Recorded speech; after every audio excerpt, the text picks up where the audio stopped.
देखिए, छात्रों के साथ और छात्रों के साथ उन अध्यापकों के साथ जो बच्चों के भविष्य को संवारने का काम करते, जिस तरह का अन्याय हुआ कल सबने देखा है। मैंने कल ही एसएससी के चेयरमैन को पत्र भी लिखा था कि जो एसएससी के बच्चों की मांगे हैं, जिस तरह की पीड़ा वो महसूस करते हैं, वो मांगों को मानना चाहिए। आप लगा देते हो सेंटर इतनी दूर, एक दिन पहले पेपर आप कैंसिल कर देते हो, पेपर लीक हो जा रहे हैं।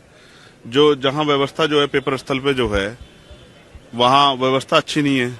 तो एसएससी के बच्चे जो हैं पीड़ा में है। स्टाफ सिलेक्शन जो कमीशन है उसको अपने बारे में सोचना चाहिए।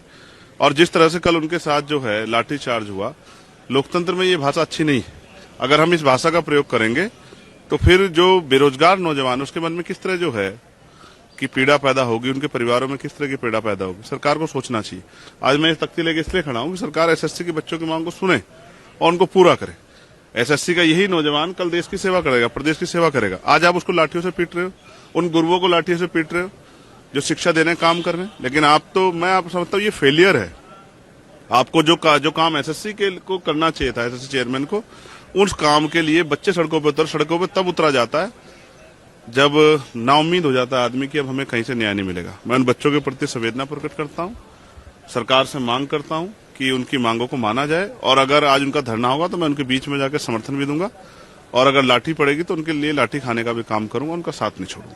चंद्रशेखर जी, हम देख रहे हैं कि आप एक के बाद एक जन सरोकार के मुद्दे उठा रहे हैं। पहले दवा के मुद्दे उठाए, फिर यूपी में शिक्षा के मुद्दे उठाए, फिर इसके मुद्दे। सदन चल नहीं पा रहा है, आपको लगता है कि चलना चाहिए, ये सारे मुद्दे सदन के अंदर होने चाहिए? बिल्कुल चलना चाहिए, और ये सदन के मुद्दों पर चर्चा होनी चाहिए। आपको याद होगा जो मैंने शिक्षा का मुद्दा उठाया था, और एक दिन जब हाउस चला 0 आवर मैंने सरकार को चैलेंज किया था कि सरकार ने 1 किलोमीटर वाला फैसला जो है कि जो 1 किलोमीटर के अंदर जो है, जो आरटीई के जरिए जो है, राइट टू एजुकेशन के जरिए कानून बना था केंद्र का 2009 में, और उसमें स्पष्ट हुआ था कि ये 1 किलोमीटर से दूर स्कूल नहीं होना चाहिए, वो सरकार ने कल माना।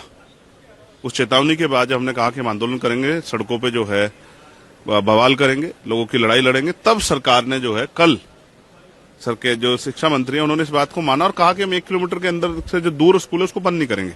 तो ये हमारी जीत है। लेकिन अभी आंशिक इसमें और जो है लड़ाई कि ये सारे स्कूल मर्ज ना हो, ये सर कुछ बंद ना हो। उसके अलावा इन स्कूलों में जो है इनका बिल्डिंग जो स्ट्रक्चर है उसको मजबूत किया जाए, उनमें अच्छे टीचरों की व्यवस्था की जाए, टीचरों की कमी ना हो और वहां सुविधाएं हों। बच्चों को जो है नए तरीके से जो है शिक्षा को आगे बढ़ाया जाए, शिक्षा को मजबूत किया जाए। इसके लिए भी हम लोग प्रयास कर रहे हैं। एक आखिरी सवाल है, कल मालेगांव ब्लास्ट का जो निर्णय आया, उसके बाद एक अधिकारी है, जांच अधिकारी, उन्होंने कहा कि उस वक्त उनके ऊपर दबाव था आरएसएस प्रमुख को फंसाने के लिए और तमाम सारे अन्य आरएसएस के नेताओं को फंसाने के लिए। देखिए, मैं स्पष्ट करना चाहता हूँ, 17 साल बाद क्यों बयान दे रहे हैं? 17 साल तक, और आपका जमीर क्या गवाही दे पाया कि आपने इस तरह का काम किया? इसका मतलब सरकार के प्रभाव में अधिकारी जो हैं वो गलत कार्य करते हैं।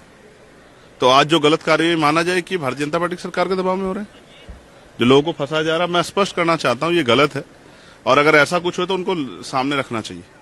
लेकिन 17 साल बाद इसका जमीर जागे, मैं उसको बहुत मजबूत व्यक्ति नहीं मानता हूं। ऐसा लगता है कि हालात के साथ बदल रहे हैं लोग।